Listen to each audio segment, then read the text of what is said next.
नमस्कार, मैं हूं प्रदीप विश्वकर्मा और आप देख रहे हैं आज का मुद्दा। आज के मुद्दे में हम बात करेंगे, आज मारा जाएगा विकास दुबे?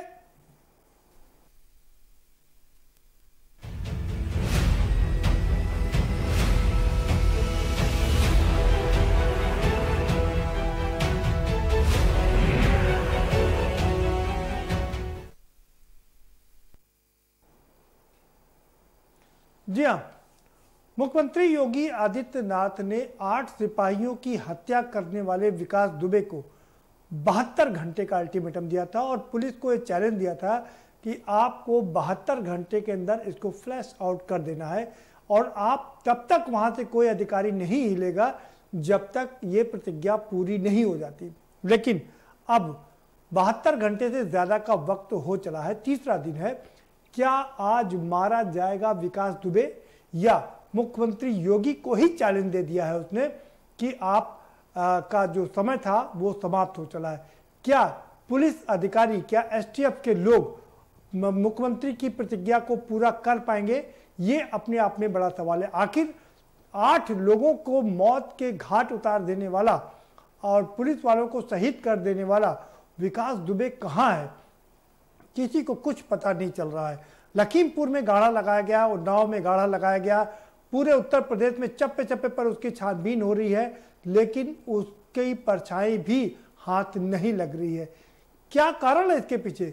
कहीं ऐसा तो नहीं कि जो नेक्सस है खादी का और खाकी का जो नेक्सस है वो कहीं आड़े तो नहीं आ रहा है? क्योंकि जिस तरह से एसटीएफ ने 2017 में विकास दुबे को इंटरोगेट किया था एक हत्या के मामले में, उसने खुलासा किया था कि 2 विधायक, कई जिला पंचायत अध्यक्ष, तमाम प्रधान और कई अन्य लोग, राजनीतिक रसूख वाले लोगों ने उसकी मदद की थी। जी हाँ, वो 2 विधायकों के नाम है भगवती प्रसाद सागर और अभिजीत सिंह सांगा। हालांकि इन दोनों ही विधायकों ने अपने इससे संपर्क से इनकार किया है, लेकिन तमाम रसूख वाले लोग उसके संपर्क में थे। और इतना ही नहीं, ये तो थे तमाम दूसरी पार्टियों के नेता भी उसके टच में थे, क्योंकि वो जिताऊ उम्मीदवार था। वो अपनी कंस्टिट्यूएंसी नहीं जिताता था बल्कि आसपास के क्षेत्रों में भी प्रभाव डालता था, और यही कारण है कि सारी राजनीतिक पार्टियों को वो भाता था। बसपा को वो अपना प्रथम वरीयता वोट देता था, कहता था कि हमारी वहां पर स्थिति शिक्षक के रूप में है। हालांकि वर्तमान की जो सरकार है उसका बहुत प्रेशर हमारे ऊपर है, हम वहां पर भी लगे हुए हैं, लेकिन बसपा हमारे लिए प्राथमिक तौर पर है क्योंकि वो हमारी शिक्षक है। हमने वहां से शिक्षा ग्रहण की और हम वहां पर शिक्षक की भूमिका में हैं। तमाम पार्टियों के नेता उससे जुड़े हुए हैं। और इन सबके बीच जो एक दरोगा को निलंबित किया गया, विनय तिवारी को निलंबित किया गया, 3 और पुलिसकर्मियों को निलंबित कर दिया गया है। और इसके साथ साथ में अब जो सबसे बड़ी बात यह आ रही है कि तत्कालीन एसएसपी अनंत देव के ऊपर भी शक की सुई जारी है। और क्योंकि अब से 3 महीने पहले ही एक जो दरोगा मिश्रा जी की हत्या कर दी गई है, उन्होंने बाकायदा पत्र लिखकर और बाकायदा फोन करके अवगत कराया था अनंत देव जी को, लेकिन उन्होंने कोई कार्रवाई नहीं की। और वर्तमान में वो एसटीएफ के डीआईजी हैं। एसटीएफ इसकी जांच कर रही है, 100 टीमें बनी हुई है, लेकिन विकास दुबे हाथ नहीं आ रहा है। तो क्या जो पीछे का नेक्सस है वो उसकी अभी भी मदद कर रहा है?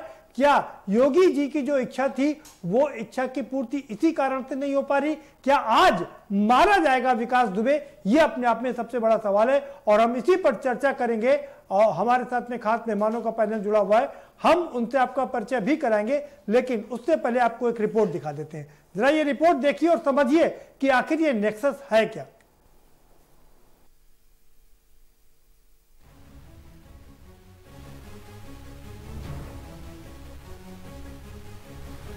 गहरी साजिश रचकर पुलिस वालों को बेरहमी से मौत के घाट उतारने वाले विकास दुबे को लेकर लगातार चर्चाओं का बाजार गर्म होता जा रहा है और नए नए खुलासे लोगों को चौंका रहे हैं। इस हत्याकांड के बाद पुलिस ने शिकंजा कसना शुरू किया तो हत्यारे विकास के मददगारों की लंबी फेरी सामने आने लगी।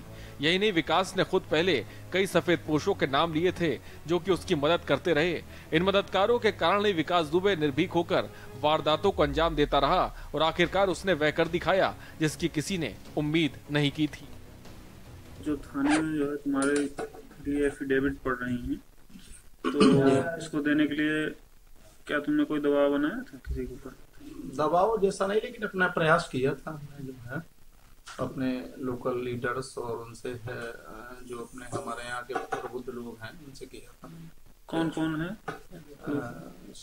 हमारे लोकल विधायक हैं, भगवती प्रसाद सागर जी हैं और अभिजीत शांगा जी हैं MLA, और हमारे ब्लॉक प्रमुख हैं राजेश कमल जी, और जिला पंचायत अध्यक्ष हैं गुड्डन कटियार जी, और प्रधान लोग भी हैं 2, 3, 4, 5 लोग। तो इन लोगों ने क्या डराया धमकाया? नहीं, डराया धमकाने में ये इन लोगों को समझाया था कि देखो अगर ये नहीं है और ये फर्जी हैं तो इनकी मदद करो, अगर ये मुल्जिम हैं तो कोई बात नहीं, लेकिन ये चूंकि फर्जी हैं इसलिए आप इनके लिए जो है कुछ जो भी साफ करना है वो निकालना। तो तुम्हारी पत्नी ने तो नहीं डराया धमकाया? नहीं, पत्नी मेरी कभी जाती नहीं है, पत्नी मेरे बच्चों बराबर है। वो खाली बैठक जो जिला पंचायत की बैठक होती है बस उतनी सी। तो ये इन लोगों से जो माननीय लोग हैं तुम्हारी बात होती है? जी हाँ, टेलीफोनिक? हाँ, टेलीफोनिक भी होती है, आने जाने से मुलाकात भी होती है। तो कौन से इन लोगों से बात की कैसे से कराइए? हाँ, नहीं, पहले तो हमारे लोकल लोगों ने कहा, वहाँ गांव के लोगों ने जब ये बात सुनी, इसके बाद फिर हमने भी प्रयास किया कि ये बात है, तो फिर इन लोगों ने मदद भी की कि अगर ये गलत इनका नाम इसमें आया है तो इसको जो है किसी तरीके से नाम निकाला जाएगा। कानपुर देहात में तो विकास दुबे का नेटवर्क था, लेकिन कानपुर में भी उसके मददगारों की लंबी फेहरिस्त है। इस लिस्ट में बीजेपी नेता जय वाजपेयी से लेकर हास्य कलाकार और न जाने कितने लोगों के नाम इसमें शामिल हैं, जिनके साथ विकास की फोटो वायरल हो रही है, जिसमें पार्टियों में ये लोग कुख्यात अपराधी के साथ मनोरंजन करते साफ नजर आ रहे हैं और शान से फोटो खिंचवा रहे हैं। जय वाजपेयी तो SSP रहे, अनंत देव का भी करीबी माना जाता रहा। यही नहीं, इस हत्याकांड में शामिल न रहकर भी पूरी तरह से जिम्मेदार माने जा रहे चौबेपुर के निलंबित थानेदार विनय तिवारी ने तो अपने ही विभाग के लोगों की हत्या करवाने में पूरी भूमिका निभाई।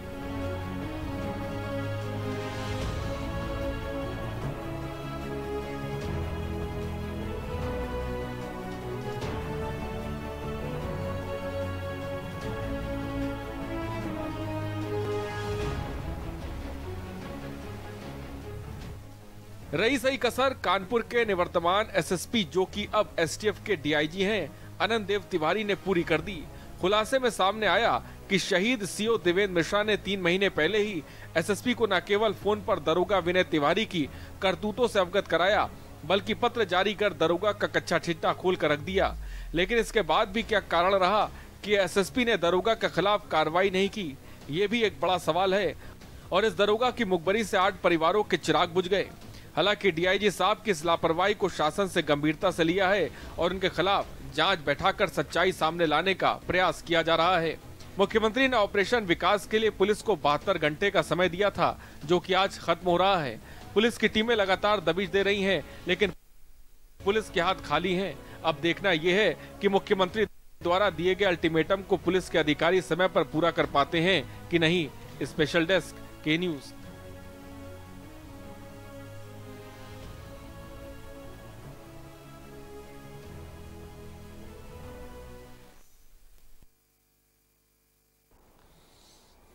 जी हाँ, ग्राम प्रधान से लेकर के विधायक और सांसद तक के उसके ताल्लुकात हैं। इतना ही नहीं, साथ साथ में पुलिस कांस्टेबल से लेकर के, यानी अगर आप थोड़ा और नीचे जाएं तो होमगार्ड से लेकर के SSP तक और उसके ऊपर तक उसकी पहुंच है।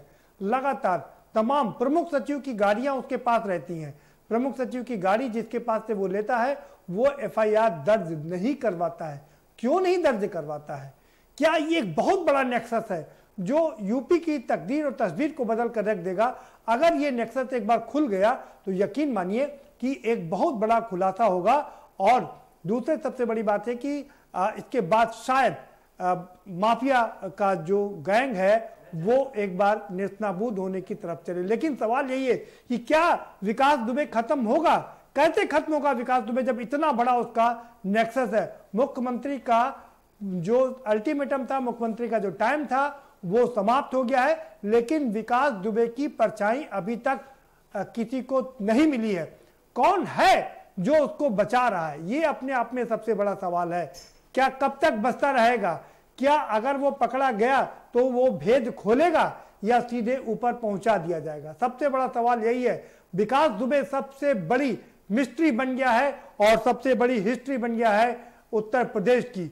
8 पुलिस कर्मियों की हत्या कर दी उसने, सीओ समेत 8 लोगों की हत्या की, जो कि 40 साल बाद इतना बड़ा जघन्य अपराध उत्तर प्रदेश की सरजमी पर किया है और अभी तक वो हाथ नहीं आ रहा है। हमारे साथ खास मेहमानों का पैनल जुड़ा हुआ है, हम उनसे आपका परिचय करा देते हैं।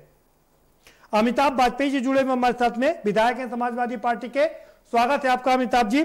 हरेंद्र मलिक साहब हमारे साथ जुड़े हुए हैं, कांग्रेस के पूर्व विधायक हैं, आपका भी बहुत स्वागत है हरेंद्र मलिक जी। और राजीव सिंह परीक्षा भी हमारे साथ जुड़ गए हैं, भारतीय जनता पार्टी के विधायक हैं, बहुत स्वागत है आपका राजीव सिंह जी। मजहर नकवी साहब जुड़े हुए हैं, राजनीतिक विश्लेषक हैं, आपका भी स्वागत है। और राजीव उपाध्याय भी हमारे साथ जुड़ चुके हैं, बसपा के समर्थक हैं, बहुत स्वागत है आप सभी मेहमानों का। सीधा रुख करेंगे राजीव सिंह परीक्षा जी का। राजीव जी, क्या लगता है कि एक बहुत बड़ा चैलेंज है, मुख्यमंत्री ने कहा था कि 72 घंटे के अंदर इसको एलिमिनेट करो और कोई भी तब तक कानपुर से नहीं आएगा जब तक इसको समाप्त ना कर दिया जाए। क्या मुख्यमंत्री की इस प्रतिज्ञा को पूरी कर पाएंगे ये लोग? कार्रवाई कभी पूर्व में हुई नहीं। जो कार्रवाई अमल में लाई गई उसके सारे अड्डों को ध्वस्त किया गया और उसके ऊपर जो शासन की कार्रवाई तुरंत में होना चाहिए वो सारी कार्रवाई उसके ऊपर अमल में लाई जा रही है।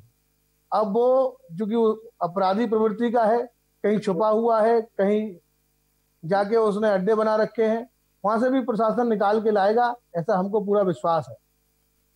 ठीक है राजीव सिंह जी, ठीक है राजीव सिंह जी, लेकिन सवाल यह उठता है कैसे निकाल के लाएगा? तमाम विधायकों के नाम लिए 2017 में जब उससे पूछताछ की गई थी तो आप ही के पार्टी के 2 विधायकों का नाम लिया है, ग्राम प्रधान, क्षेत्र पंचायत, जिला पंचायत, सभी का नाम लिया है। तो उसके संबंध तो अगर उसकी जांच होगी तो संबंध तो बहुत राजनीतिक दलों में निकलेंगे उसके, और किसके बैनर पे उसने चुनाव लड़ा। लेकिन ये विषय नहीं है अभी कि हम किसी राजनीति में जाएं, एक दूसरे पे आरोप प्रत्यारोप करें। ये विषय है, इसने बहुत ही घृणित घटना को अंजाम दिया है, उसके ऊपर कार्रवाई होनी चाहिए और प्रशासन पूरी गंभीरता के साथ में, शासन पूरी ईमानदारी के साथ में उस पर कार्रवाई कर रहा है। ठीक है, उस पर कार्रवाई कर रहा है। ठीक है, हमारे साथ में अमिताभ वाजपेयी जी भी जुड़े हुए। अमिताभ जी, क्या कहेंगे कि राजीव जी कह रहे हैं कि प्रशासन ईमानदारी से काम कर रहा है और जल्दी ही वो अपनी परिणति को प्राप्त होगा? मुख्यमंत्री जी का कहा पूरा नहीं हो रहा। उन्होंने कहा था सारे अधिकारी कैंप करेंगे और उसको नेस्तनाबूद करने के बाद हटेंगे, और उनकी बात झूठी निकल गई तो भरोसा किस पे किया जाए? अब मुख्यमंत्री से बड़ा कौन है जिसकी बात पे भरोसा किया जाए? जब मुख्यमंत्री की बात हल्की निकल रही है तो बाकी किसी की बात मजबूत निकलने का मतलब नहीं है। और चूंकि इसलिए भी जनता का भरोसा कम है क्योंकि पिछली बार जब वो भारतीय जनता पार्टी की ही सरकार थी और भारतीय जनता पार्टी के मंत्री की हत्या थाने के अंदर हुई थी, तब भी पकड़ा नहीं गया था। कोई ना कोई शेल्टर ऐसा था जिसकी वजह से कचहरी में हाजिर हुआ था और पकड़ा नहीं गया था। एक बार फिर भारतीय जनता पार्टी की सरकार है और इतिहास का अब तक का सबसे क्रूरतम और जघन्यतम अपराध हुआ है, लेकिन उम्मीद कम है कि वो पकड़ा जाएगा। क्योंकि जो वीडियो आया है, इस वीडियो के आने के बाद कहीं ना कहीं सवाल उठे हैं और लोगों में भरोसा कम हुआ है। हमें उम्मीद कम है कि वो ऐसे पकड़ा जाएगा, लेकिन अगर कोई बड़ी एजेंसी जांच करे, कोई केंद्र सरकार की एजेंसी जांच करे तो हमें लगता है कि कोई ठोस कार्रवाई संभव है। उत्तर प्रदेश पुलिस पे भरोसा लोगों का घटा है। पुलिस के अंदर झोल है, पुलिस के अंदर मुखबिर है, तो कैसे भरोसा करें कि पुलिस कोई ठोस कार्रवाई कर पाएगी? ठीक है,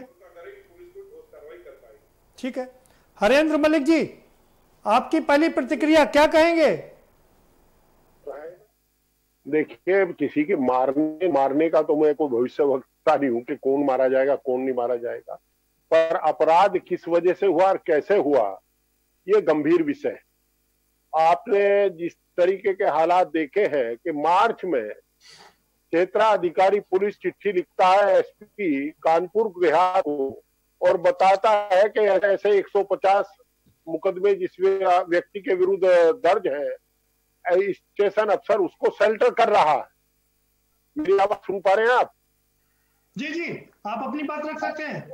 मैं ये कह रहा हूं कि आपका क्षेत्राधिकारी जो अब स्वर्गीय होगा, जिनकी शहादत को हम सलाम करते हैं, वो चिट्ठी लिखता मार्च में, और मार्च में चिट्ठी लिख करके स्टेशन अफसर के खिलाफ पुख्ता सबूत देता है, विवेचना की डायरी का उनकी जीडी की नकल साथ में संलग्न करता है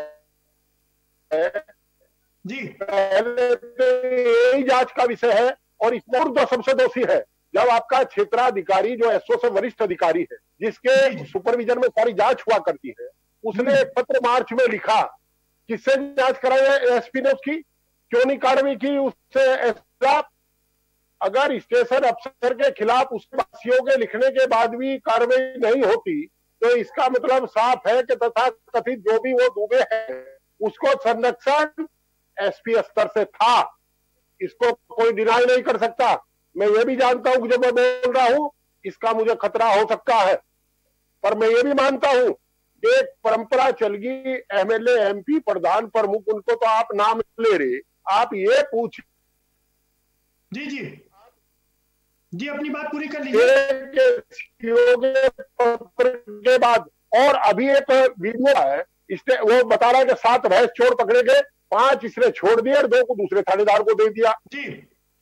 उसमें कॉन्फ्रेंस पे आकर के एसओ एसपी और सीओ बात कर रहे हैं, तो क्या कारण थे कि तत्काल उसके विरुद्ध पर कार्रवाई को नहीं की गई, प्रशासनिक कार्रवाई जी? ये तो देखिए, मुझे भी 42 साल हो गए राजनीति में, मैं खूब अच्छी तरह जानता हूं कि ऐसी घटनाओं के बाद एसपी ये कहता है स्टेशन अफसर को, जाइए लाइन में आमद कीजिए। अरे भाई, जांच करने वाला ये कह रहा कि 7 मुलजिम थे, 5 छोड़ दिए, 2 रह गए, और उसके बाद में जिस प्रकार से वीडियो देखा है, उन्हीं घटनाओं के कारण ऐसा प्रतीत होता है कि सीओ को जो स्वर्गवास। ठीक है हरेंद्र मलिक जी, बने रहिए हमारे साथ, हम आएंगे दोबारा से आपके पास जी, हमारे साथ आएंगे आपके पास। ठीक है हरेंद्र जी, आप बने रहिए हमारे साथ, आएंगे आपके पास में हमारे साथ जी। राजीव उपाध्याय जी का रुक। राजीव उपाध्याय जी, आप तो कानपुर में ही रहते हैं, क्या कहेंगे आप? भाई, आपके चैनल के माध्यम से सबसे पहले तो मैं अपने ये शहीद जो पुलिस के अधिकारी और कर्मचारी हैं इनको श्रद्धांजलि देंगे, ईश्वर से प्रार्थना करेंगे इनके परिवार को इस दुख की घड़ी में सहन शक्ति दे। सबसे बड़ी चीज है बड़े भाई की ये घटना होती है और घटना के दूसरे दिन ही पुलिस विभाग की जो खामियां आती है, और जिस तरह से आप लोगों ने मीडिया के माध्यम से, आप लोगों ने जिस तरह के वक्तव्य या जिस तरह के मीडिया के माध्यम से, प्रिंट मीडिया के माध्यम से जो खबरें आ रही हैं कि इतने बड़े अपराधी को पुलिस जाती है पकड़ने के लिए और योजना बना करके जाती है और योजना को पहले ही जो है लीक कर दिया जाता है, तो कहीं ना कहीं पुलिस की खामियां सबसे बड़ी चूक इसमें हो रही है, पहला चीज। दूसरा चीज, समाचार पत्र के माध्यमों से 2-3 दिनों तो जो खबरें आ रही हैं कि अलग अलग नेताओं से, अलग अलग प्रधान, अलग अलग जिला पंचायत सदस्य या अन्य लोगों से इनके संपर्क, और वो चूंकि जिला पंचायत सदस्य रहे हैं ये, तो निश्चित तौर पे कहीं ना कहीं संपर्क होते होंगे, लेकिन उन सब बातों में जाने के बजाय आज हमारी सबसे पहली प्राथमिकता है कि जो ये जघन्य अपराध हुआ है, इस अपराध को शामिल, इस अपराध में शामिल व्यक्ति को कैसे सलाखों के पीछे भेजा जाए, या कैसे, जैसे आप कह रहे थे कि क्या आज उनकी हत्या हो जाएगी, क्या आज वो मारे जाएंगे, तो ये तो कोई नहीं बता सकता है। आप भी अनुमान ही लगा रहे हैं कि पुलिस कहां तक पहुंची है, क्या पहुंची है, तो पुलिस का जांच है। सबसे बड़ा चीज है कि सारे राजनीतिक दलों को इस समय आगे और पीछे, क्योंकि होता क्या है कि इतिहास दोहराने के लिए बहुत लोग बैठे रहते हैं। हमने देखा अभी लोगों ने कहने लगा कि बहुजन समाज पार्टी से इनकी जन्म हुआ या उत्पत्ति हुई, ऐसी कोई वो बात ही नहीं है कि कहां से जन्म हुआ, क्या हुआ। आज हमको सबसे पहली प्राथमिकता है कि विकास दुबे को हम लोग ढूंढ करके, पुलिस विभाग जो ढूंढ रहा है, ढूंढ करके और इनको सलाखों के पीछे सजा दिलवाने का काम करे, तब जाकर के इन परिवारों को ठीक है चेहरे पे कुछ रौनक आ पाएगी। अन्यथा अगर ऐसे ही हम लोग चर्चा करते रहेंगे तो कोई बहस का कोई ठीक है, बिल्कुल ठीक कह रहे हैं। सारा पूरा प्रदेश इंतजार कर रहा है कि कब उसको सजा मिलेगी और कब शहीद के परिवारों को इत्मीनान होगा। बजाय नकवी साहब का रुख करेंगे। नकवी साहब जी, 72 घंटे का अल्टीमेटम पास हो चुका है और पुलिस अभी उसकी परछाई तक नहीं पहुंच पाई है, और इसी बीच एसटीएफ के डीआईजी पर शक की सुई घूम गई है, उनसे जांच करने की बात की जा रही है। प्रदीप जी, ये जो विभत्स घटना हुई है, इसके बड़े दूरगामी परिणाम आने वाले हैं। मियाद खत्म होना कहने में बहुत आसान था, लेकिन इसके अगर सही माने में अर्थ तलाश किए जाएंगे तो निश्चित रूप से माना जाएगा कि कहीं ना कहीं हमारी पूरी की पूरी प्रदेश की पुलिस विफल रही है मुख्यमंत्री का सम्मान बचाने में। मुख्यमंत्री के तेवर न पहले नरम थे न आज नरम हैं, लेकिन जिस भरोसे से उन्होंने कहा था कि 72 घंटे का समय मैं तुम लोगों को दे रहा हूं, ये काम खत्म करके ही लौट के आना, और उस पर जो है अभी तक पुलिस का कहीं परछाई तक ना पा पाना, इस बात का द्योतक है कि विकास दुबे का नेटवर्क शायद पुलिस के नेटवर्क से ज़्यादा बेहतर है। चाहे उसमें मोबाइल का इस्तेमाल हो, चाहे हाइड आउट का इस्तेमाल हो, और बगैर लोकल सपोर्ट के वो बच नहीं सकता। और सबसे बड़ी बात जो हैरत करने वाली है, देने वाली है, वो ये है कि जो 20 लोग थे उनको भी पुलिस जो है अभी तक पकड़ नहीं पाई है। मुझे बिल्कुल ऐसा लगता है कि वो जो 19 लोग आए थे जिनके लिए खाना बना था, प्लेटें लगा के रखी गई थी, जितना निश्चिंतता के साथ उन्होंने इस पूरे घटनाक्रम को अंजाम दिया और तैयारी यहां तक कर ली थी कि सभी पुलिसकर्मियों के शव को एक के ऊपर एक करके जला दिया जाएगा, ये इत्मीनान, ये निश्चिंतता ये बता रही है कि वो इस बात को लेकर भी निश्चिंत थे कि उन्हें छुपने की जगह मिल जाएगी। और पूरे इत्मीनान से था, उसको पता था कि कौन कौन संरक्षण और दे रहा है। जो उसके सहयोगी हैं वो स्थानीय नहीं है, पुलिस का उनके पास कोई ब्यौरा नहीं है, इसीलिए वो अंधेरे में तीर चलाने का प्रयास कर रही है। तमाम सवाल है, आएंगे मजहर साहब आपके पास दोबारा से आएंगे। राजीव सिंह परीक्षा का रुख करेंगे। राजीव सिंह जी, तमाम सवाल खड़े हो रहे हैं। एक, मुख्यमंत्री ने कहा कि 72 घंटे के अंदर उसको मार गिराना है, लेकिन पुलिस उनकी बात को भी नहीं सही साबित कर पाई, नहीं रख पाई उनकी बात को भी। 72 घंटे में मार गिराना है। माननीय मुख्यमंत्री जी ने कहा कि हम 72 घंटे में कार्रवाई करके दिखाएंगे, और कार्रवाई हुई, जमीन पे कार्रवाई हुई, और इतिहास में आज तक ऐसी कार्रवाई कभी नहीं हुई। तो उसके पूरे अड्डों को नेस्तनाबूद कर दिया गया, उसकी अवैध संपत्ति को पूरी तरीके से बर्बाद कर दिया। ये आपने आंख से देखा। राजीव सिंह जी, क्या पुलिस अपनी खींच निकाल रही है? उसकी अवैध संपत्तियों को समाप्त कर दिया गया। क्या पहले पुलिस को नहीं पता था कि उसके पास अवैध संपत्तियां हैं? कार्रवाई करने नहीं जाती तो ये अपराधी आराम से मस्ती से बैठे हुए थे। जितने भी अपराधियों के ऊपर कार्रवाई की गई पिछले 3 साल में, ये इतिहास है, आज तक कभी कार्रवाई नहीं हुई। पिछले शासनों में ये संरक्षण, शासन में ये संरक्षण प्राप्त करते थे। अरे जो सारे उसके विकास दुबे के विकास के पीछे बहुत लंबी एक राजनीतिक यात्रा है, उसका बहुत बड़ा संरक्षण रहा उसका, लगातार 14-15 साल वो संरक्षण में बढ़ा, और हम लोगों ने उसके ऊपर कार्रवाई की। उसी कार्रवाई के निमित्त पुलिस वहां गई थी और उसको पूरी तरीके से धराशायी करने के लिए गई थी। राजीव सिंह जी, सवाल ये है, आप पुलिस ने उसका घर गिरा दिया, ये कहा कि उसके दीवालों के अंदर बम छुपे हुए, कारतूस छुपे हुए। सवाल ये है के बाद उसके जितने भी साथी हैं उनके ऊपर लगातार दबे, वो भी पकड़े जा रहे हैं। तो कार्रवाई जो है तो पूरी तरीके से। राजीव सिंह जी, उसके 25 साथी उसके साथ में थे जिन्होंने गोलियां चलाई, वो कहाँ है सारे के सारे? वो सारे आएंगे, साथ में आएंगे। पूरी तरीके से शिकंजा पुलिस ने कसा हुआ है। 20-20 टीमें पूरे देश में घूम रही हैं, उत्तर प्रदेश के साथ साथ मध्य प्रदेश और राजस्थान, जहां जहां उसकी सूचना मिल रही है, और कार्रवाई होगी। इस बात का विश्वास बाकी लोगों को हो ना हो, लेकिन पूरे उत्तर प्रदेश की जनता को विश्वास है। योगी जी के ऊपर जो विश्वास है जनता का, और विश्वास जनता को भी है और पुलिस को भी विश्वास है कि पूरा संरक्षण मुख्यमंत्री की ओर देख रही है प्रदीप जी, और सब आप पुलिस पर की ओर देख रही है। प्रदीप जी, एक राजीव सिंह से मेरा प्रश्न है कि पूरा मुख्यमंत्री जी उनके साथ राजीव सिंह जी से, एक माननीय विधायक जी से एक मेरा प्रश्न है, जो उसका असली स्थान है उस स्थान पे उसको पहुंचाया जाए और कानून के दायरे में लाके उसको। रुकिएगा राजीव सिंह जी, बताएंगे, रुकिएगा राजीव सिंह जी। एक सवाल यह भी है, एसएसपी जो उस समय के एसएसपी थे अनंत देव, जो वर्तमान में डीआईजी है एसटीएफ के, उनकी भी जांच करने की बात आ रही है और एसटीएफ ही उसको ढूंढ रही है। कैसे ढूंढ पाएगी उसको? एसटीएफ क्यों ना हो, माननीय मुख्यमंत्री जी के स्पष्ट निर्देश है और 3.5 साल की सरकार ने ये स्पष्ट कर दिया कि मुख्यमंत्री जी को पर किसी का प्रभाव नहीं है। वो दूध का दूध और पानी का पानी करके दिखाएंगे। जितने भी अपराधी उत्तर प्रदेश में हैं लगभग समाप्त हो चुके, जो एकाध बचे हैं उनका भी पूरी तरीके से अंत समय आ गया है। चाहे विकास दुबे हो, विकास दुबे को संरक्षण देने वाले कोई भी व्यक्ति हो, कोई बचने वाला नहीं है। और मुख्यमंत्री ने अपनी सदिच्छा दिखाई है और मुख्यमंत्री ने क्राइम को कंट्रोल करने में खुली छूट दी है पुलिस वालों को, पूरी पुलिस फोर्स को। लेकिन सवाल यह उठता है कि यही लोग मुख्यमंत्री की इज्जत को नहीं बचा पा रहे हैं।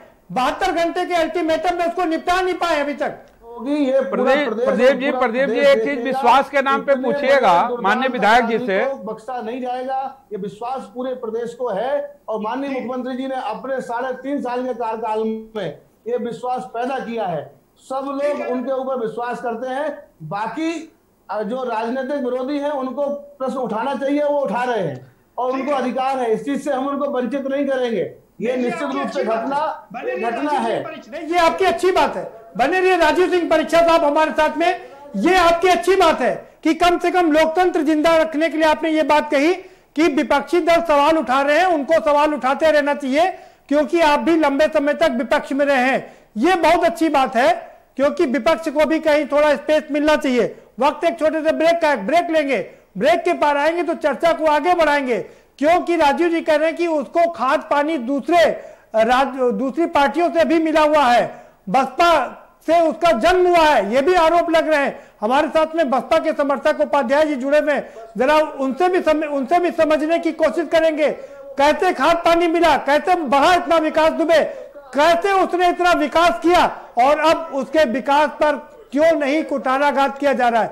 एक छोटा सा ब्रेक के पर आएंगे तो चर्चा के सिलसिले को आगे बढ़ाएंगे।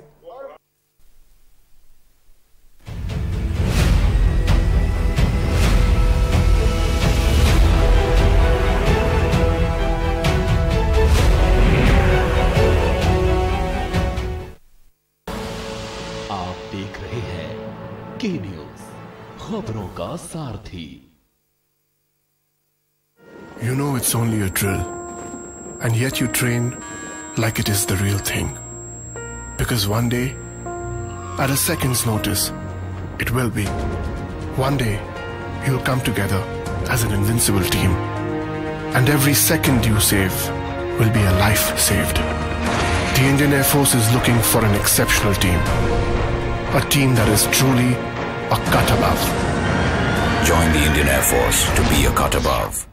खुदी को आजमाया है तो ये अंदाज आया है, खुदी को आजमाया है तो ये अंदाज आया है। तुम में भी मैं हूं, शुद्ध प्लस पान मसाला।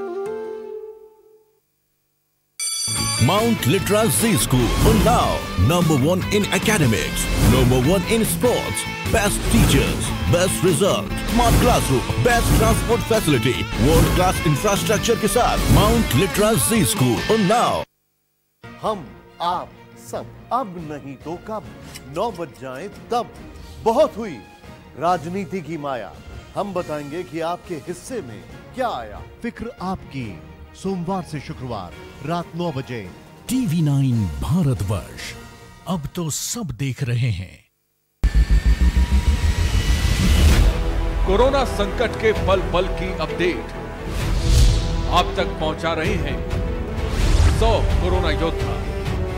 भरत सेठी, सारिका गुप्ता, अभिनव माथुर, मधुर मोहन दुबे, सनी कुमार, सोनू खान, दीप गुप्ता, अनिल मीना, वेदेंद्र प्रताप शर्मा, कुलदीप अवस्थी, धर्मेंद्र सिंह चौहान, जितेंद्र चौहान, रजनीश त्रिपाठी, न्यूज़ इंडिया। सबसे बड़ी महामारी, सबसे बड़ी कवरेज। केबल ऑपरेटर्स जो पहुंचाते हैं आप तक हमारी हर बात, सजगता और समझदारी जिनकी है पहचान, जो है कोरोना योद्धा, जो है जिम्मेदार। इन कोरोना योद्धाओं को के न्यूज का सलाम। आप हैं तो हम हैं, आपके बिना हम कुछ नहीं। देश भर के केबल ऑपरेटर्स कोरोना योद्धाओं का के न्यूज की तरफ से हार्दिक अभिनंदन। आप देख रहे हैं के न्यूज, खबरों का सारथी।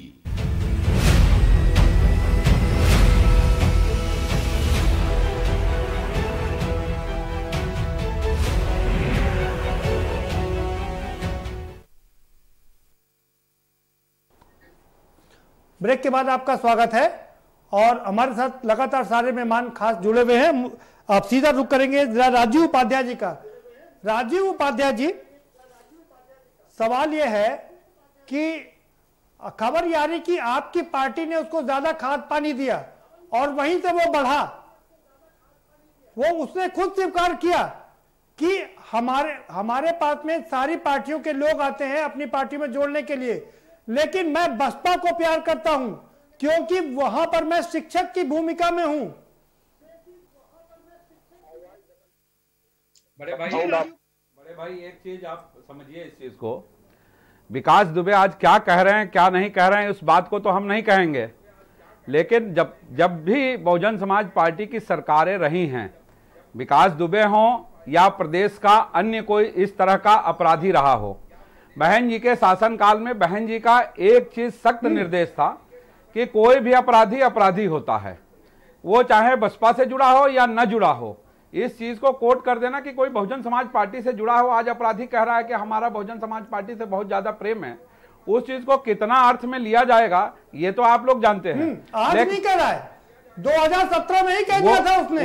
उस बात को भी मैं ले लूं तो बहुजन समाज पार्टी की मुखिया का एक नीति रहा है, ये आप अच्छी तरह से जानते हैं क्योंकि आप कवरेज किए हैं बहुजन समाज पार्टी को।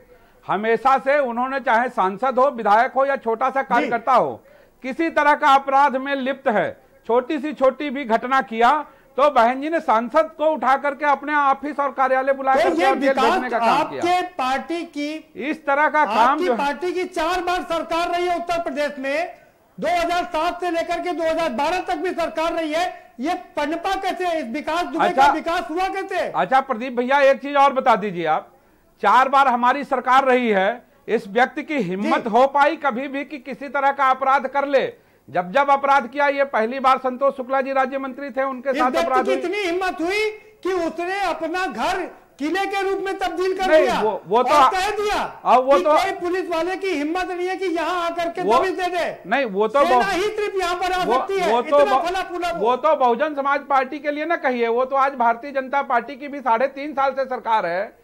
और आज जो अभी मेहदी साहब कुछ कह रहे थे, सरकारों में खाद पानी मिला। नहीं अभी नकवी साहब कुछ देर पहले कह रहे थे कि किस तरह से इत्मीनान से वहां अपराधी बैठे थे।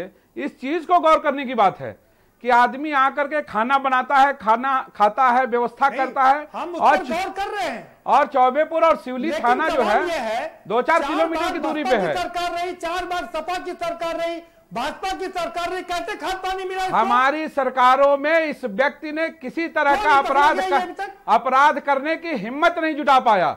आप देख लीजिए, आप इसका इतिहास उघार के देख लीजिए, 7 से 12 हो फला फूला तो या पहले की हो। विकास दुबे ने विकास तो किया ना। नहीं, विकास दुबे तो आज भी विकास कर रहा था। तो ये राजनीतिक बातों पे जाने में तो आज भी विकास कर रहा है, आज भी कई मंत्रियों के और विधायकों के नाम आ रहे हैं। तो किससे क्वेश्चन और सवाल और उत्तर लिया जाएगा? सबसे बड़ी चीज है कि इसकी अपराध करने की क्षमता और अपराध करने की हिम्मत कैसे आज हो गई? सबसे सवाल पूछेंगे, आएंगे आपके पास। सबसे बड़ी चीज आज एक चीज पूछिए कि आज अपराध करने की हिम्मत कैसे हो गई? दूसरा चीज राजीव भैया से एक क्वेश्चन हम परीक्षा जी, प्रदीप भैया 1 मिनट रुकिएगा। क्योंकि आपके पास में कानपुर में हम लोग रहते हैं। 1 मिनट सुनिएगा। आपके पास आएंगे, समय कम है हमारे पास, रुकिए जी, समय कम है, रुकिए, आएंगे दोबारा से आपके पास में। जी जी अमिताभ बाजपेयी जी, सवाल यह है कि 72 घंटे का अल्टीमेटम खत्म हो गया है और अभी तक वो विकास भी अभी भी विकास कर रहा है, उसका विकास कहीं रुका नहीं है।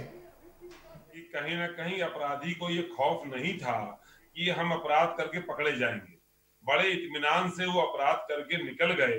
इतिहास में इतनी बड़ी घटना कभी नहीं हुई। उसके बाद माननीय मुख्यमंत्री ने संज्ञान लिया। क्या उसको इस बात का इत्मीनान था कि वो पकड़ा नहीं जाएगा, उसके आकाओं से बचा लेंगे? जिस प्रकार से उसको सहयोग मिला है, जो पुलिस वहां गई है, वो अत्याधुनिक असलहा, वो सीओ साहब बेचारे खाली हाथ चले गए। इसका मतलब है कहीं ना कहीं उनको योजना में ऐसा कुछ था बड़े अधिकारियों की तरफ से कि वो बहुत हल्के में लिया है या योजना का हिस्सा था। ये सारी बातें शक सुबह पैदा करती हैं। मुख्यमंत्री के अल्टीमेटम के बाद भी न पकड़ा जाना शक सुबह पैदा करता है। पिछला इतिहास जो रहा है वो भी शक पैदा करता है। इसीलिए हम लोगों ने पूरी घटना की अमिताभ जी किसी बड़ी एजेंसी से, सीबीआई से कराने की मांग हम लोग कर रहे हैं कि ये सारे पहलू हैं, चाहे पुलिस के हो, एसटीएफ के हो, नीचे के कर्मचारी की संलिप्तता हो, बड़े अधिकारियों का घालमेल हो, नेताओं से घुसपैठ हो, ये पूरे जाल को अगर तोड़ना है तो पूरे घटनाक्रम की बड़ी जांच सीबीआई के द्वारा करानी चाहिए। ये हम लोग अमिताभ जी जरा एक सवाल बता दीजिए। अखिलेश यादव जी तो पढ़े लिखे ऑस्ट्रेलिया के इंजीनियर हैं, उन्होंने डीपी यादव को लेने से पार्टी में मना कर दिया था, इसी के कारण शिवपाल यादव से झगड़ा भी हुआ। फिर ये विकास यादव बचा कैसे, माफ करिएगा, विकास दुबे बचा कैसे रह गया? कि उस कार्यकाल में कोई घटना करता, वो कहीं ना कहीं दुबका पड़ा रहा होगा, ध्यान नहीं दिया, कहीं ना कहीं दुबका रहा। लेकिन भारतीय जनता पार्टी कैसे छूट गई? इसने तो इन्हीं का मंत्री, इन्हीं की सरकार में थाने के अंदर मारा था। ये कैसे भूल गई? कोई विकास दुबे नाम का अपराधी हमारे मंत्री का हत्यारा थाने के अंदर जिसने मारा था, वो कहीं पड़ा हुआ कैसे भूल गया? हमारी सरकार में विकास दुबे ने कोई ऐसी घटना नहीं करी जिससे चर्चा ना पाता। हम समझते हैं कि दौरान वो कहीं छुपा फिर रहा होगा, कहीं डरा हुआ होगा। अखिलेश यादव जी तकनीक से मजबूत थे, उन्होंने पुलिस को मजबूत किया था, गाड़ियां दी थी, अत्याधुनिक असलहे दिए थे, पुलिस को मजबूत किया था, तो उस सरकार में नहीं निकलने की हिम्मत पड़ी होगी। अब जब उसके आकाओं की सरकार आई तो मन बढ़ा हुआ है, इस बढ़े हुए मन से वो किसी कुछ समझ नहीं रहा। माननीय मुख्यमंत्री जी कहते हैं, सदन के अंदर भी कहते हैं कि ठोक दो, वो कहते हैं हम ठोक देंगे, ठोक दो। जब वो ठोक दो कहते हैं तो स्पष्ट नहीं करते कौन किसको ठोकेगा, कौन किसको ठोकेगा, ये बात स्पष्ट नहीं हो रही।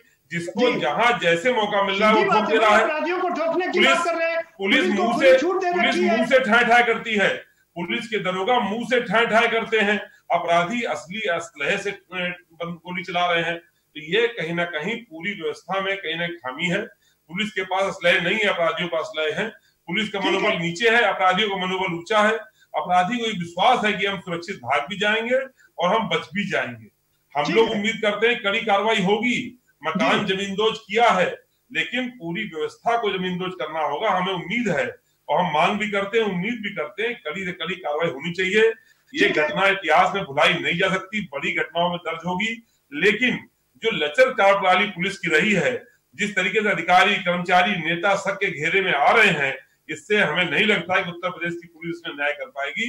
इसलिए हम लोग बार बार मांग कर रहे हैं कि सीबीआई का इसमें इन्वॉल्वमेंट होना चाहिए। सीबीआई की जांच हो, ठीक है। हरेंद्र मलिक जी का रुख करेंगे, ठीक है। हरेंद्र मलिक जी, सारी पार्टियों के नेताओं के साथ में फोटोग्राफ आ रहे हैं।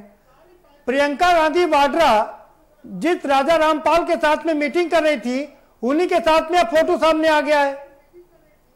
ये मैं आपको बड़े विनम्रता से एक बात कहता हूं जी, लॉ एंड ऑर्डर का उत्तरदायित्व सरकार का है और सरकार लॉ एंड ऑर्डर मेंटेन करती है पुलिस के भरोसे। एक पूरा सिस्टम पुलिस कंट्रोल करती है, कंट्रोल होती है सरकार से।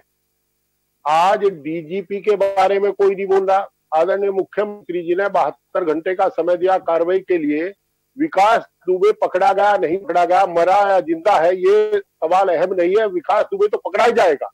अहम सवाल यह है कि ऐसे विकास दुबे पैदा क्यों होते हैं और इस स्थिति में यही सवाल तो हम राजनेताओं से पूछ रहे हैं ना, पूछ रहे हैं कि आपने मुझे समझ दिया है। देखिए, विकास दुबे पैदा इसलिए होते हैं कि नेता तो 5 साल बाद चला जाता है। राजनीतिक संरक्षण की बात जहां है, मैं स्वीकार करता हूँ राजनीतिक संरक्षण मिला होगा, पर राजनीतिक संरक्षण किसने दिया? अधिकारियों ने। मेरी मांग है कि पिछले 15 साल में जब से विकास दुबे का हुआ था, तभी क्षेत्राधिकारी पुलिस अधीक्षक जो वहां रहे और कंसर्न स्टेशन अफसर, इनकी संपत्तियों की जांच कराई जाए। आज जांच अभी भाई साहब बोल रहे थे, वो कह रहे थे, बड़ी बात कह रहे हैं आप हरेन जी। मैं बात कह रहा हूँ, सुन लीजिएगा। एक भाई साहब कह रहे थे कि सीबीआई जांच हो, सीबीआई जांच तो हो इसके कुकृत्य की, इस घटना की, पर न्यायिक जांच होनी चाहिए इसके अधिकारियों के संबंध की। मैंने पत्रकार ऑडियो का उनको दर्ज किया है। इतनी बड़े सबूत के बावजूद भी आपका क्षेत्राधिकारी कह रहा है, उसके बाद भी पुलिस अधीक्षक अगर उस पर का संज्ञान नहीं ले रहे, वो उस पर कार्रवाई नहीं कर रहे, आईजी वहां बैठता है, डीआईजी वहां बैठते हैं, एसपी वहां बैठते हैं, एसएसपी वहां बैठते हैं, और ऐसी स्थिति में कार्रवाई ना करना ये शर्मनाक बात है। और देखिए रोज इस तरीके से, बिल्कुल कोई शक नहीं इस बात में, आप बिल्कुल ठीक कह रहे हैं, इस बात में कोई शक नहीं है। लेकिन हरेंद्र मलिक जी, खाकी और खादी का लंबे समय से गठजोड़ रहा है। मैं पहले भी आपको कहा, अब भी कह रहा हूं, ये पुलिस का जो आईपीएस अफसर है, सर्विस मैनुअल है, आईएएस का सर्विस मैनुअल है, department of pension and training में, उसे पढ़कर के देखिए, कहीं नहीं लिखा है कि आप किसी के राजनीति में करें। और मैंने 85 में जब पहली बार मैंने नहीं वो पढ़ा आपने, ठीक है हरेन जी, आएंगे आपके पास में। देखा था सदन में, और सदन में इसी पुलिस के सताए माननीय मुख्यमंत्री जी जो आज मुख्यमंत्री हैं, इन्होंने भी सम्मानित सदन में विरोध प्रदर्शन किया था पुलिस की कार्रवाई का। जब पुलिस इतनी मुक्त हो गई कि वो जिसके चाहते हैं उसका उत्पीड़न करती है और उनका राजनीतिक इस्तेमाल होता है, इसलिए वो ठीक है, ये बात बिल्कुल ठीक है, ये ठीक है ये, लेकिन आप पर भी लागू होती, आएंगे आपके पास में। मजहर नकवी साहब का रुख करेंगे। मजहर नकवी साहब, खाकी, खादी और माफिया, ये जो गठजोड़ है बड़ा खतरनाक गठजोड़ है। ये देश के लिए नासूर है और जी इसकी शुरुआत, हालांकि कुछ लोगों को बुरा लगेगा। आपके पास आएंगे जरा मजहर नकवी साहब से कुछ। जी, इसकी शुरुआत 1966 के आसपास आ गई थी। पहले जो थे राजनेता जो थे वो माफियाओं से मदद लेते थे इलेक्शन जीतने के लिए। फिर माफियाओं को लगा कि यार जब मैं इलेक्शन इनको जिता सकता हूं तो मैं खुद क्यों ना सांसद बन जाऊं, मैं खुद क्यों ना विधायक बन जाऊं। वहीं से ये परंपरा चल पड़ी। और प्रदीप जी, इसमें जो सबसे महत्वपूर्ण बात है वो मेरा ये मानना है कि जो ये नेक्सस है, अभी 2 विधायकों के नाम आए हैं, उनमें से एक के बारे में तो मैं पूर्ण विश्वास के साथ कह ही सकता हूं कि उन्होंने 2005 में उसकी रिहाई को लेकर थाने का घेराव करवाया था। दूसरे जो एक पूर्व सांसद का नाम आ रहा है, वो भी रिश्ते में डिनाई उन्होंने कर दिया है, इनकार कर दिया है। मुझे बड़ी हैरत हो रही है, मैं आश्चर्यचकित हूं कि अभी तक किसी ने ये नहीं कहा कि भाई ये वीडियो आया है तो हम इसकी फॉरेंसिक जांच करा पाएंगे। खाली उन लोगों ने इनकार कर दिया और सबने उसको मान लिया कि विधायक जी सच बोल रहे हैं और बाकी इसमें किसी प्रकार की जांच की कोई जरूरत नहीं है। ये इतना छोटा मामला नहीं है, ये एक गठजोड़ है। हमने पुलिस को स्मार्ट बनाया था कि वो बदमाशों को गोली मारेगी, एनकाउंटर करेगी या गिरफ्तार करेगी, लेकिन यहां पूरे मामले में जो स्मार्टनेस सामने आई है वो ये है कि पुलिस स्मार्ट हुई है गोली देने और गोली खाने में। हालत यह है कि जो विनय तिवारी स्टेशन ऑफिसर है, उसके बारे में पहले ये उड़ाया गया कि वो पीछे से भाग निकला और पहले वहां सामने तक गए नहीं, जबकि सच्चाई ये है कि वो जेसीबी में पहले से ही छुप कर बैठ गया था। ठीक है, ठीक है, मजहर साहब आएंगे आपके बाद दोबारा से। राजीव सिंह का रुख करेंगे। राजीव सिंह जी, राजीव उपाध्याय आपसे कुछ सवाल पूछना चाह रहे हैं। राजीव जी, आप राजीव सिंह से सवाल पूछ सकते हैं। प्रदीप भैया, आपके माध्यम से माननीय विधायक जी से कहना चाह रहे थे। अभी विधायक जी पहले आप ही की पार्टी में थे। हाँ, वह मैं पहचान रहा हूं, इसीलिए मैं पूछ रहा हूं। बात ये थी कि अभी परीक्षा जी ये कह रहे थे कि माननीय मुख्यमंत्री जी पे जनता का विश्वास है, इसलिए जनता विश्वास कर रही है। ठीक है, जनता का विश्वास ना होता तो 2017 में भारतीय जनता पार्टी की सरकार न बनती, लेकिन कानपुर के अंदर पिछले सफेद पोत का गठजोड़ की बात बता दीजिए। सुनिएगा 15 दिन के अंदर उन्नाव शुक्लागंज से लेकर और हमारे कानपुर के अंदर ये लग रहा है कि जैसे अपराध का चरम सीमा पहुंचा हुआ है। अगर इतना ही ऐसे ही विश्वास बना रहा तो आने वाले समय में विश्वास की कमी आ जाएगी। इस चीज के बारे में सोचना होगा माननीय विधायक जी। इधर उधर की बातें मत कीजिए, सीधा सवाल पूछिए। इस चीज के बारे में आपको भी सोचना पड़ेगा कि आप पिछले 3 वर्षों से 3.5 वर्ष की सरकार हो गई और वीरेंद्र दुबे के बारे में सब कुछ, अभी माननीय विधायक जी अमिताभ वाजपेयी जी कह रहे थे कि सब कुछ मालूम था कि पिछली सरकारों में माननीय मंत्री का हत्या कर दिया उसने थाने में घुस करके। 3.5 वर्षों में इसकी तरफ किसी का निगाह नहीं गया। उसके बावजूद पुलिस की क्या व्यवस्था रही, कैसे जाते हैं लोग, 8 लोग हत्या होते हैं, इस बारे में कोई चीज नहीं। अब जांच का विषय विकास दुबे तो है, साथ साथ जांच का विषय कानपुर की पुलिस व्यवस्था भी है। इस विषय पे भी परीक्षा जी को सोचना पड़ेगा। सवाल नहीं पूछ रहे राजीव उपाध्याय, हमारे जो सवाल पूछा था उसका जवाब दे दीजिए। जिनकी बात हम लोग कर रहे हैं वो सारे लोग पहले आपकी पार्टी में थे।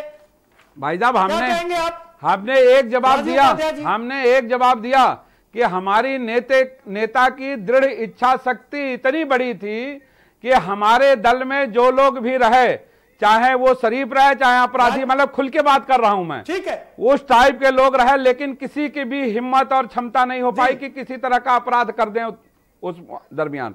अब चूंकि बात है कि आज भी उनके संबंध बहुत सारे लोगों से उजागर हो रहे हैं, परीक्षा जी आप अपनी उस बारे में भी तो बताया जाए। ठीक है राजीव जी, राजीव उपाध्याय जी, राजीव उपाध्याय जी रुकिए। राजीव सिंह जी आप अपनी बात रख सकते हैं। जिस पार्टी की ये वकालत कर रहे हैं उस पार्टी में ना नेता होते हैं ना कार्यकर्ता होते हैं। वहां तो जो फीस जमा करता है उसको टिकट मिलता है, उसको पार्टी आगे बढ़ाती है, उसको चुनाव लड़ाती है। पार्टी में भी उनकी पार्टी की तो बात ही नहीं कर, नहीं है तो ये शब्द बोल रहे हैं आप, ये उस पार्टी की बात ही मत कर। नहीं हम नहीं रहे, मैं नहीं रहा विधायक, मैं पहली बार भाजपा से कभी बसपा का विधायक, आपको जानकारी कर लीजिए। नहीं मैं नहीं रहा है।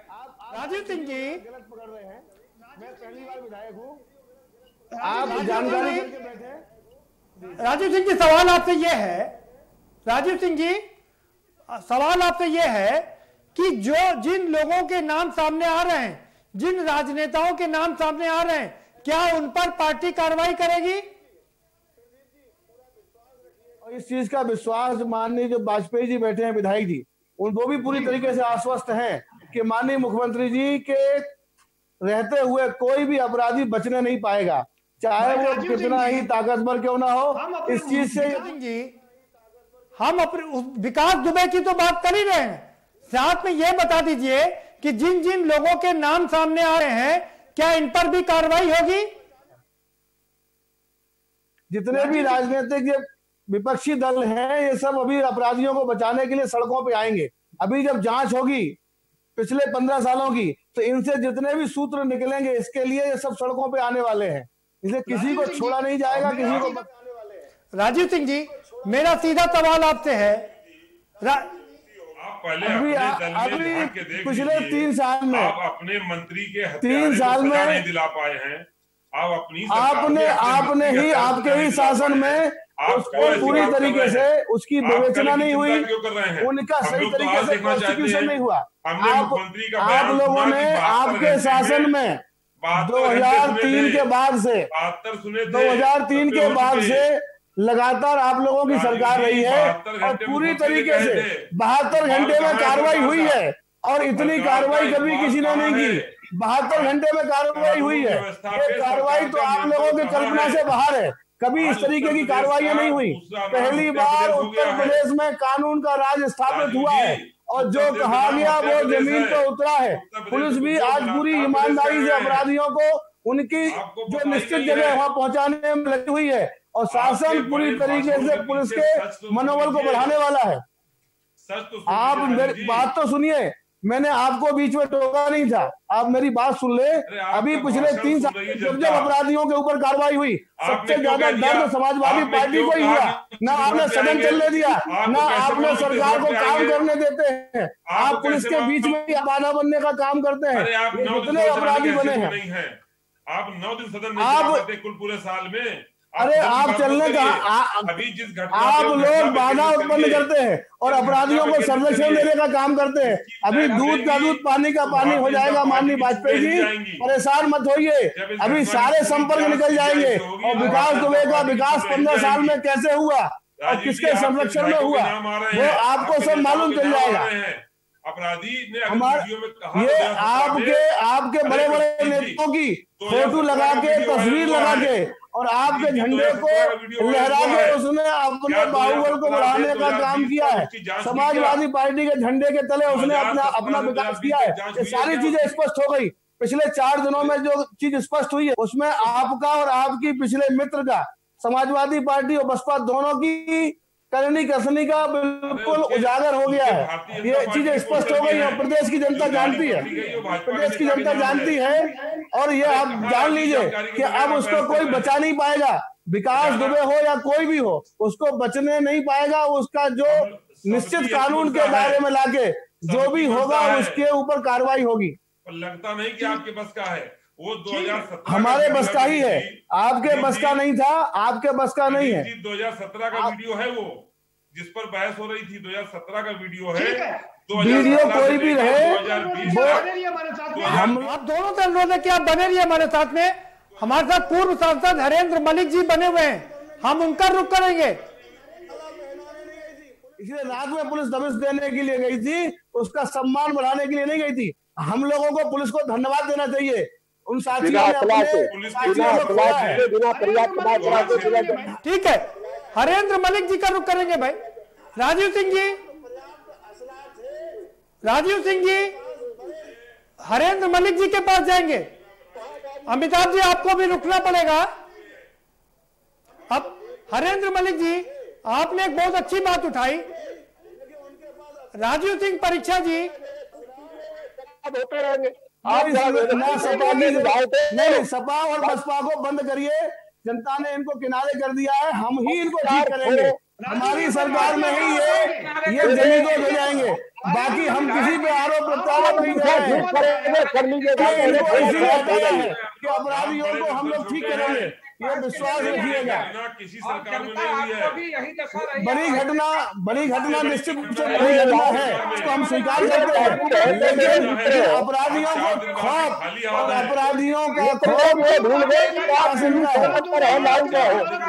माननीय मुख्यमंत्री जी के नाम अपराधी जैसे खाते हैं, माननीय मुख्यमंत्री जी के नाम से अपराधी जैसे खाते हैं। या तो अपराधी उत्तर प्रदेश छोड़ के चले गए हैं या जेल में अपराधी हैं, ये आप जान लीजिए। वाजपेयी जी और राजीव सिंह परीक्षा जी, आप दोनों लोग शांत हो जाइए। हरेंद्र मलिक साहब के पास चलेंगे। राजीव उपाध्याय जी आप भी शांत हो जाइए। व्यवस्थाएं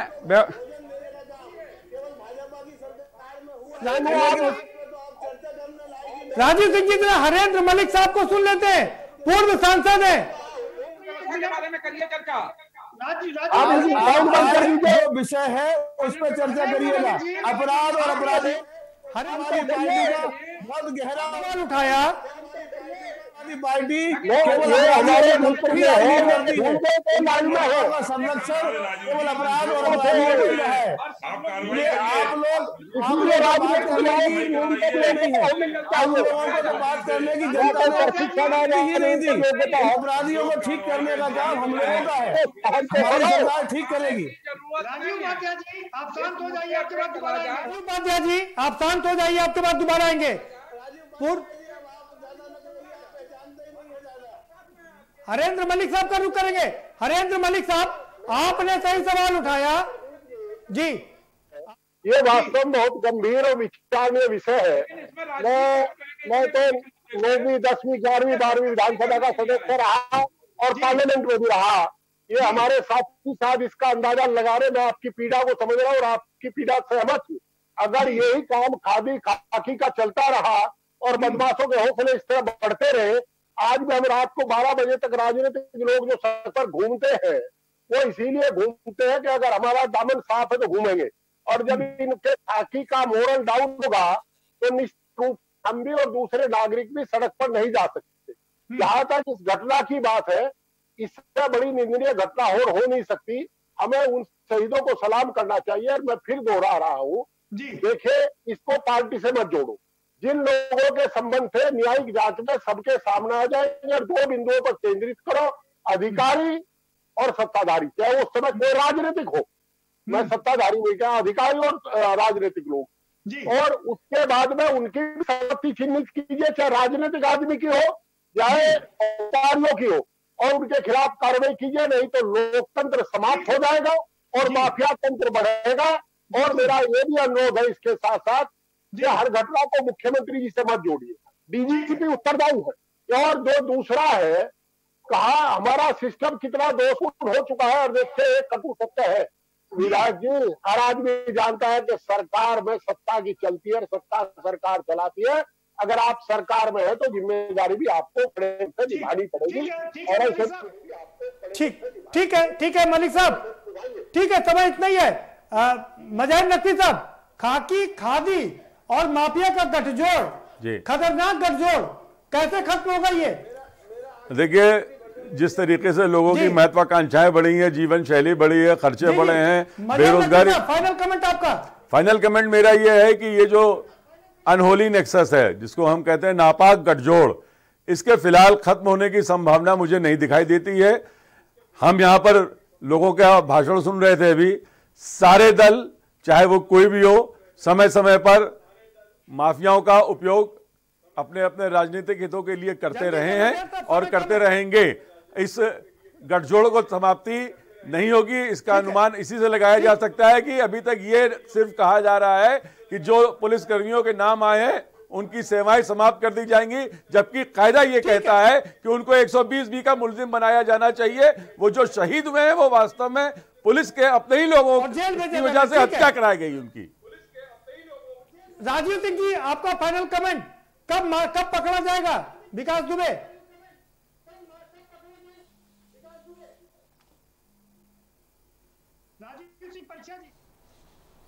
राजीव सिंह परीक्षा जी,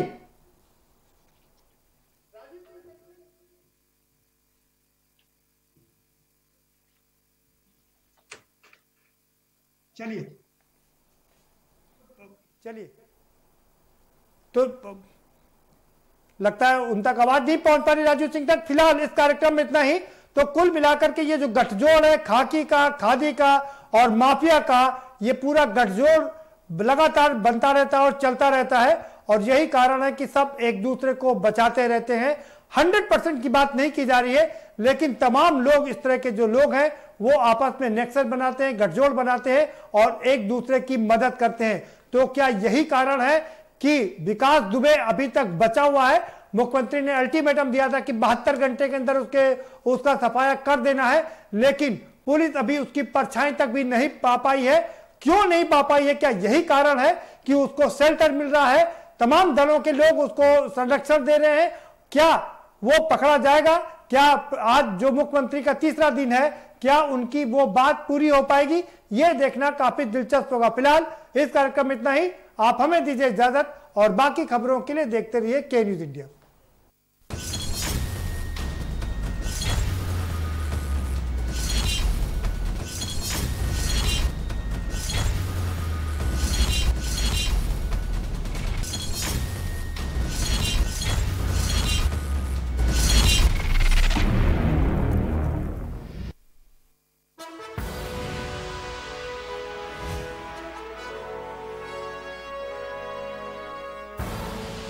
आप देख रहे हैं के न्यूज, खबरों का सारथी।